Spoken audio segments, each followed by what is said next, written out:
స్వాగతం. క్షణక్షణమే కోసం తెలంగాణ ప్రభుత్వం పోలీస్ సేవా పథకాలను ప్రకటించింది. రాష్ట్ర అవతరణ దినోత్సవం సందర్భంగా పోలీస్ సేవా పథకాలను ప్రకటిస్తూ హోంశాఖ ప్రత్యేక ప్రధాన కార్యదర్శి రవి గుప్తా ఉత్తర్వులు జారీ చేశారు. మొత్తం పోలీస్ శాఖలో వివిధ విభాగాల్లో పనిచేసిన మొత్తం 625 మందికి పథకాలు లభించాయి. అందులో గ్రే హౌర్స్కు చెందిన 9 మందికి శౌర్య పథకం దక్కింది. 16 మంది మహోన్నత సేవా పథకం, 92 మంది ఉత్తమ సేవా పథకానికి అర్హులయ్యారు.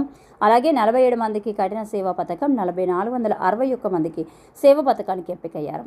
అదేవిధంగా అవినీతి నిరోధక శాఖలో ఒకరికి మహోన్నత సేవ, 4 ఉన్నత సేవ, 17 మందికి సేవా పథకాలు లభించాయి. విజిలెన్స్ అండ్ ఎన్ఫోర్స్మెంట్ శాఖలో ఒకరికి ఉత్తమ సేవ, 5 సేవా పథకాలు వరించాయి.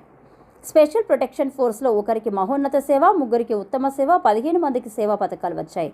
Disaster response and fire service శాఖలో 2 శౌర్య పథకం, 1 మహోన్నత పథకం, 3 ఉత్తమ సేవ, 14 మందికి సేవా పథకాలు లభించాయి.